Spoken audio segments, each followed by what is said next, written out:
Barbara Gordon has been a staple of the DC universe for decades, whether that be by the name of Batgirl, Oracle, or Bane. Yeah, I'm not kidding about that part. Everybody knows about the gruesome and low-key overrated Batman graphic novel called The Killing Joke. It even got a movie about... I don't want to talk about that anymore either. Anyway, in The Killing Joke comic book, Barbara Gordon is shot by the Joker. It's very dark and uncomfortable to read. Alan Moore, the writer, even disowned the comic. The comic was originally supposed to be set in its own self-contained universe, because Batman kills Joker in the end. However, DC liked the comic so much they canonized it. They obviously just decided not to mention the last panels ever again, because Joker's still alive and kicking. They can't kill off their annoying cash cow, right? So what happened to Barbara Gordon? She was paralyzed from the waist down, and through the pages of Suicide Squad became the Oracle. Oracle would grow into one of the biggest and most important roles in the DC universe, as she would work with almost every working hero associated with the Justice League. She accomplished so much as Oracle, and her character grew far beyond a simple bad sidekick. More importantly, she became a huge role model, and her representation meant a lot to so many people. And then, New 52 happened. Dan DiDio, head publisher of DC Comics for years. You might remember that name from my video on Wally West, if you saw it. Basically, long story short, he was responsible for erasing Wally and his family from comics for years just because he preferred Barry Allen as the Flash. Him getting fired in 2020 was the only good thing to happen that year. That and Tenet. But Dan DiDio was in charge of a lot of the New 52 and the decisions surrounding the event. The worst decision he made was to unparalyze Barbara Gordon. If you can't see how absolutely insane that is, I don't know what to say to you. Ripping away so much of what made Oracle a huge inspiration for people and revoking her back to the same place she was like 30 years ago in comics was so stupid and kinda disgusting. Not only does it take away any disabled representation, but it also just ruins her character development. She went from one of the most central roles in the DC universe back to just Batgirl. Not only is that a marathon in the wrong direction for her character, but also to Cassandra Cain and Stephanie Brown. Both of them held the mantle of Batgirl, with Cassandra, in my opinion, cementing herself as the definitive Batgirl. Now, Barbara as Oracle helped Cassandra evolve Batgirl into something both of them were immensely proud of. So not only did this decision to put Barbara back in the suit devolve her character, but it devolved Cassandra too. Cassandra's fate in the New 52 is really embarrassing. She started calling herself Orphan, and then Black Bat, and then Orphan again. Still not the most embarrassing thing to happen to Cassandra Cain's legacy, though.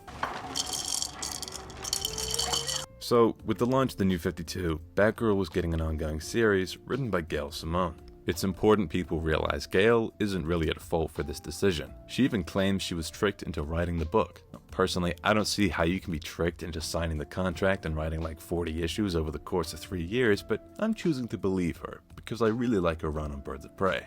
In all seriousness, I think she was probably the best choice for handling these comics. It's a tough subject, because the comics shouldn't exist in the first place. Yet, at the very least, I wouldn't want them to be written poorly. Imagine if Barbara came back as Batgirl, and instead of doing anything important, became a huge party goer, and decided she was too good for body armor, and wore a leather jacket and started an Instagram account as Batgirl to post her doing cool poses at her big age of 23. Imagine if that happened. But no, the first run by Gail Simone is actually not too bad. Like I said, the comics shouldn't exist, but at least there was care and thought put into it. I think Gail probably signed on to write it because DC was massacring her girl Barbara, and she at least tried to make the pill easier for us to swallow. So I have to respect that. The comics also have a special place in my heart. These comics, along with the New 52 Batman, were some of the first comics I ever read in my life. I remember going to the public library when I was really young and just sitting down and reading these things. Returning to Batgirl Returns as an adult, I expected to read straight up slop. But no, the comics actually pleasantly surprised me. Obviously, I hate that Barbara was forced into this position, and still hasn't really returned to her former glory even today. But at the very least, these comics were entertaining.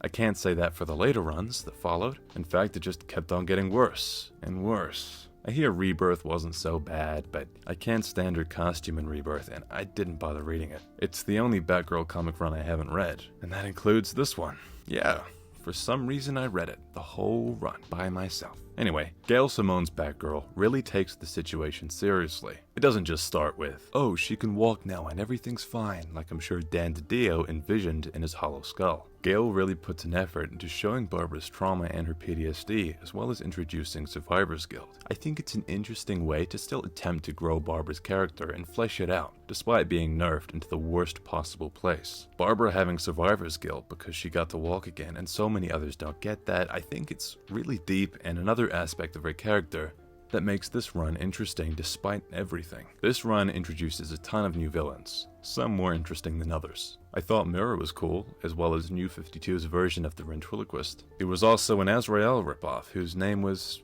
Actually, guess for a second. What could this woman's self-proclaimed villain name be, given her obvious reheating of Azrael's nachos? If you guessed Nightfall, you'd be correct. Her name is the name of the comic book run Azrael is from. You can't make this up. Anyway, there's actually two returning villains that were really fucking awesome. The first being Joker, and I know he's overused, but of all characters, it's fitting having Batgirl go against him. There's some really deep stuff that goes on within those pages, and it gets super dark. Batgirl even nearly kills the Joker, and would've, if she hadn't been stopped by the Joker's sniper support. Obviously, this all ties into Batman's Death of the Family event over on the main Batman title. Yet again, another traumatic event done to the Bat family because of Joker, and Bruce's decisions to push them away. The second returning villain I really liked was James Gordon Jr. He was the main antagonist of Batman Black Mirror, one of my favorite Batman comics of all time. He's the son of Commissioner Gordon, and obviously the brother of Barbara Gordon. That's another thing to mention about the New 52. Barbara Gordon is now Commissioner Gordon's blood daughter. Before the New 52, and some of you may not know this, she was actually his niece who he adopted. So that's another thing the New 52 changes, and to be honest, I don't mind the change. So James Gordon Jr. has escaped from Arkham Asylum, and is working with Azraelette to ruin Batgirl's life. He knows she's Batgirl because he just kinda does. He watched her beat up a guy in a Batman costume months before she became Batgirl, and I guess that was all the proof he needed. Also, Black Mirror is still kinda canon. It's also revealed that he's the reason her mother left when they were young. She realized James was sick and killed the family cat, and instead of getting him help and warning her family, she just left. Tonight, ladies and gentlemen, we gather here to present the Mother of the Year award. May Barbara Gordon Sr. come and accept? Oh yeah, Barbara Gordon's mother's name is also Barbara Gordon, and Commissioner Gordon's first name is James. This family reeks of originality. Barbara Jr. tells her mom that she's Batgirl. Her brother knows she's Batgirl, but still won't tell her father who actively works with the Bat family.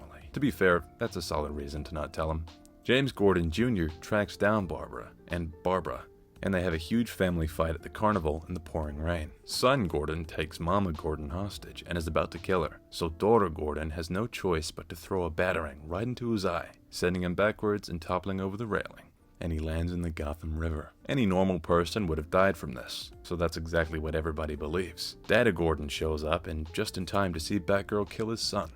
So he shoots at her and orders her immediate arrest. So yeah, a messy family to say the least.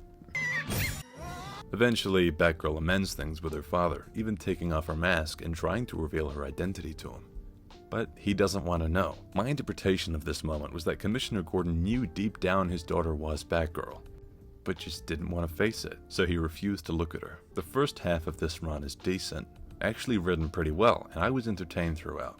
It introduces Ricky, a 16-year-old kid who found himself on the wrong path and ended up losing his leg for it. Also, Barbara ends up dating him, but the writers probably noticed the issues with the huge age difference and decided to immediately retcon him into being 19. So, yeah. Anyway, he fucking dies. Barbara stops being Batgirl because she's under the belief that she killed her brother and doesn't deserve the title. And then James Gordon Jr. comes back with a fancy new eye patch, so she decides it's okay to be Batgirl again. The second half of this run kinda derailed for me.